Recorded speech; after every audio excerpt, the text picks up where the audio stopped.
പത്രോസ് എഴുതിയ രണ്ടാം ലേഖനം. മറ്റു ലേഖനങ്ങളെപ്പോലെ ഈ ലേഖനവും അഭിവാദനത്തോടുകൂടിയാണ് ആരംഭിക്കുന്നത്.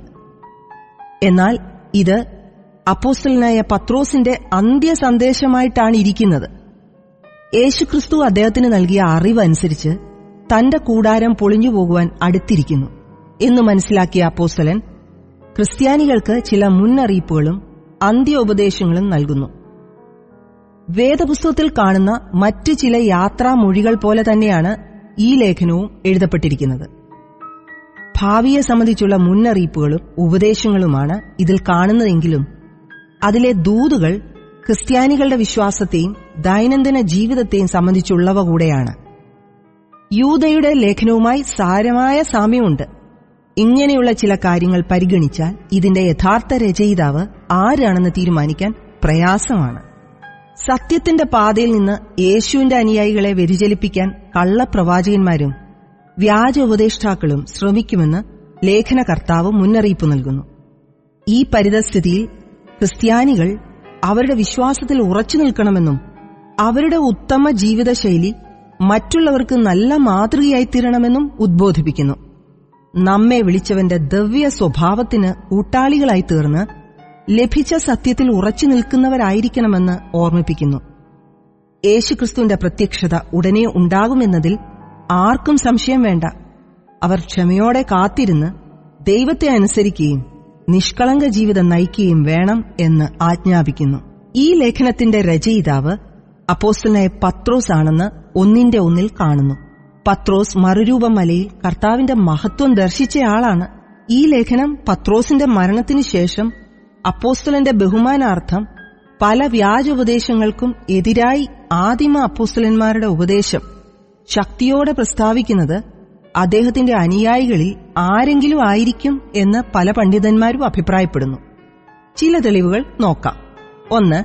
മറ്റേതു പുതിയ നിയമ പുസ്തകത്തെക്കാളും AD 2-ാം നൂറ്റാണ്ടിലെ ഭാഷാശൈലിയും സംസ്കാരവുമാണ് ഇതിൽ പ്രതിബിംബിച്ചു കാണുന്നത്. പത്രോസ് അപ്പോസ്തലൻ വിദ്യാവിഹീനനായ ഒരു ഗലീലക്കാരൻ. AD 65-ാം ആണ്ടിൽ രക്തസാക്ഷിയായി മരിച്ചു. 2.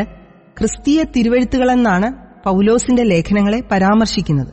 മറ്റു പുതിയ നിയമ പുസ്തകങ്ങളിൽ തിരുവെഴുത്ത് എന്ന് പരാമർശിക്കുന്നത് പഴയ നിയമമാണ്. പൗലോസും പത്രോസും മിക്കവാറും അടുത്തടുത്ത സമയങ്ങളിൽ കൊല്ലപ്പെട്ടു.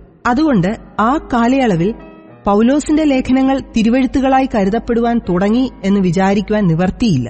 3. പല പുതിയ നിയമ പുസ്തകങ്ങളിലും യേശുക്രിസ്തുവിന്റെ രണ്ടാമത്തെ വരവിനായുള്ള ഒരു അഭിവാഞ്ച പ്രകടമാണ്. എന്നാൽ ഈ ലേഖനത്തിൽ യേശുക്രിസ്തുവിന്റെ പ്രത്യക്ഷത എവിടെ, പിതാക്കന്മാർ നിദ്ര കൊണ്ടതിനു ശേഷവും ഒരു മാറ്റവും കാണുന്നില്ല എന്നിങ്ങനെ വ്യാജ ഉപദേഷ്ടാക്കൾ പരിഹസിക്കുന്നതായി പ്രസ്താവിക്കുന്നു. പത്രോസ് ആദ്യ പിതാക്കന്മാരിൽ പെട്ടയാളാണല്ലോ. ദൈവം വാഗ്ദത്തത്തിൽ വിശ്വസ്തനായതുകൊണ്ട് ക്ഷമയോടെ കാത്തിരിക്കാൻ ലേഖനം ആഹ്വാനം ചെയ്യുന്നു. പത്രോസിന്റെ ജീവിതകാലത്ത് അങ്ങനെയൊരു ചിന്താഗതി ഉണ്ടാകുവാൻ സാധ്യതയില്ല. 4. ഈ ലേഖനത്തിൽ യൂദായുടെ ലേഖനത്തിൽ നിന്ന് ഒരു ഉദ്ധരണിയുണ്ട്. പുതിയ നിയമത്തിലെ ഇതര പുസ്തകങ്ങൾ എഴുതിയ കാലത്തിനു ശേഷമാണ് യൂദായുടെ ലേഖനം എഴുതപ്പെട്ടതെന്നാണ് പണ്ഡിതമതം. അങ്ങനെയെങ്കിൽ അതിനുശേഷമായിരിക്കാം 2 പത്രോസ് എഴുതപ്പെട്ടത്.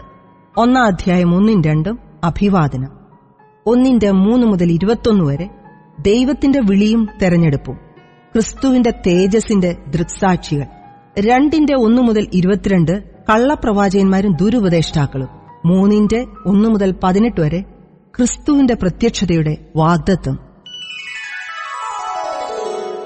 പത്രോസ് എഴുതിയ രണ്ടാം ലേഖനം, അധ്യായം 1.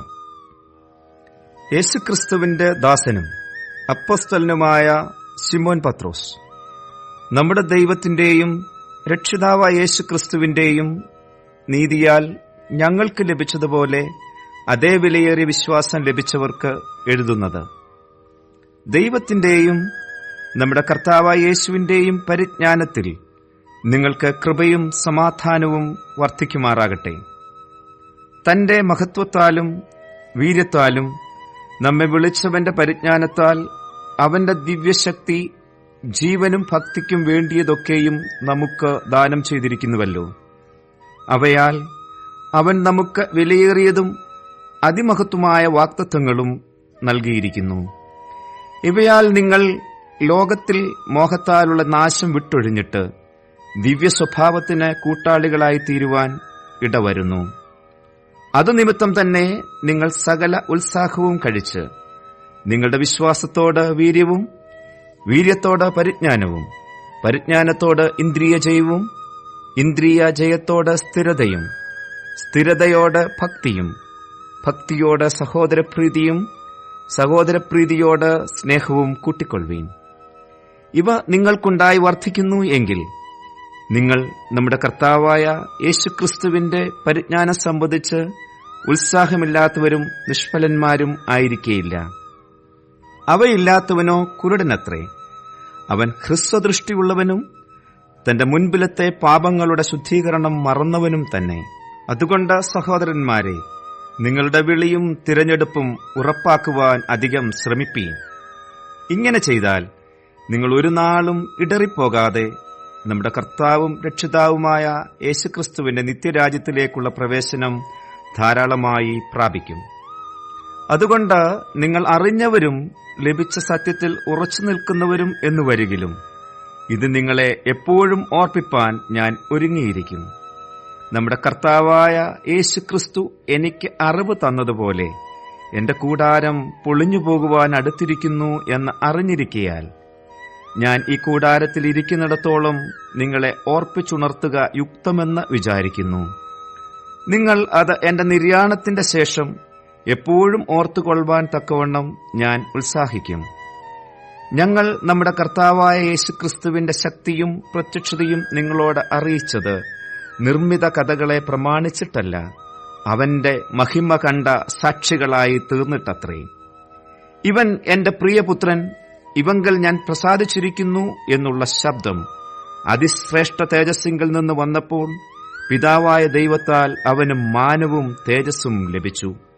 ഞങ്ങൾ അവനോടുകൂടെ വിശുദ്ധ പർവ്വതത്തിലിരിക്കുമ്പോൾ സ്വർഗ്ഗത്തിൽ നിന്നും ഈ ശബ്ദമുണ്ടായത് കേട്ടു. പ്രവാചകവാക്യവും അധികം സ്ഥിരമായിട്ട് നമുക്കുണ്ട്.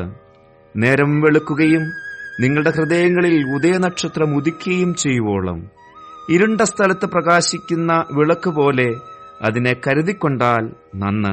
തിരുവെഴുത്തിലെ പ്രവചനം ഒന്നും സ്വയമായ വ്യാഖ്യാനത്താൽ ഉളവാകുന്നതല്ല എന്ന് ആദ്യം തന്നെ അറിഞ്ഞുകൊള്ളണം. പ്രവചനം ഒരിക്കലും മനുഷ്യന്റെ ഇഷ്ടത്താൽ വന്നതല്ല, ദൈവകൽപ്പനയാൽ മനുഷ്യർ പരിശുദ്ധാത്മ നിയോഗം പ്രാപിച്ചിട്ട് സംസാരിച്ചതത്രേ.